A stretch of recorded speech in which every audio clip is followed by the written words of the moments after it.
जय हिंद साथियों, स्वागत है आपका एक्सपर्ट एफडीएफ न्यूज़ हिंदी में।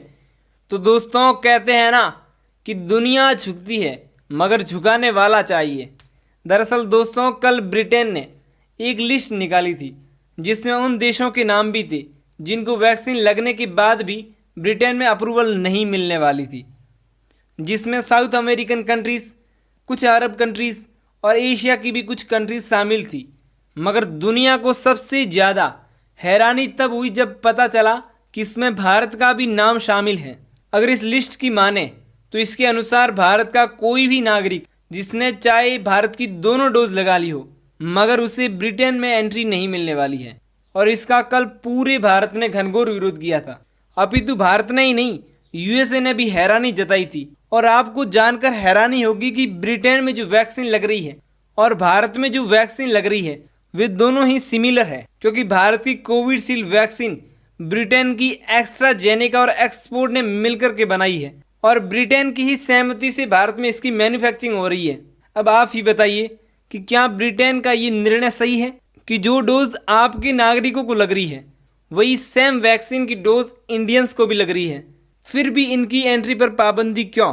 ऐसा नहीं है कि इस निर्णय से सिर्फ भारत को ही नुकसान हो रहा है, अभी तो इस समय ब्रिटेन में भी सर्वेंट्स की हद से ज़्यादा कमी आ रखी है, जिसके कारण खुद ब्रिटेन के लोग ही सरकार से मांग कर रहे हैं कि जल्दी से जल्दी आप भारतीयों को अप्रूवल दे दीजिए। तो लीजिए, मिल गया परिणाम। देखिए एएनआई का ट्वीट। और आप ये जानकर हैरान होंगे कि भारत सरकार ने कल इतना कड़ा रुख अपनाया था जैसा कड़ा रुख भारत सिर्फ पाकिस्तान के प्रति ही अपनाता है। और इसी के परिणाम स्वरूप ब्रिटेन ने कोविशील्ड लगाने वाले भारतीय लोगों को अप्रूवल दे दिया है। हालांकि इसमें 7 दिन की क्वारंटाइन को भी जोड़ा गया है, मगर ये कोई बड़ी बात नहीं है।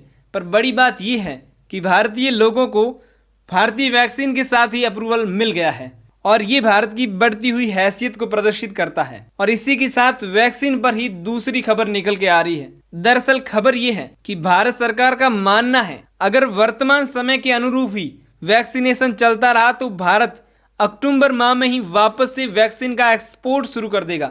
अगर इस समय की वैक्सीनेशन प्रोग्राम की बात करूं तो इस समय भारत में तकरीबन 18 की उम्र से अधिक लोगों को लगभग 75 से 80 करोड़ डोज लग चुके हैं और ये अपने आप में बहुत बड़ा फिगर है। ये भारत सरकार के द्वारा उन तमाम आलोचकों का जवाब है जो पिछले वर्ष भारत के स्लो वैक्सीनेशन का क्रिटिसाइज कर रहे थे। और क्वाड की मीटिंग से पहले इसकी घोषणा करना और ये भी भारत की एक रणनीतिक जीत ही माननी चाहिए, क्योंकि पिछली क्वाड की मीटिंग में भारत को वैक्सीनेशन हब बनाने की बात पर चर्चा हुई थी। भले ही किसी ने सहायता नहीं की, पर भारत अपने ही दम पर एक वैश्विक वैक्सीन हब बन गया है। भारत की इस उपलब्धता के लिए मैं भारत के उन तमाम उद्योगपतियों को धन्यवाद करूंगा जिन्होंने कोरोना पैंडेमिक जैसी विकट परिस्थितियों में भी सरकार को जीएसटी दी, और उन तमाम हेल्थ वर्कर्स को भी धन्यवाद करूंगा जिन्होंने भारत को इस मुकाम तक पहुंचाने के लिए जी जान लगा दी थी। तो प्लीज़ लाइक कीजिएगा, शेयर कीजिएगा। और अगर आप भी फॉरेन पॉलिसी, डिफेंस और फाइनेंस से जुड़े हुए क्विक अपडेट्स पाना चाहते हैं तो प्लीज़ सब्सक्राइब जरूर कर लीजिएगा। Thank you for watching. जय हिंद, वंदे मातरम।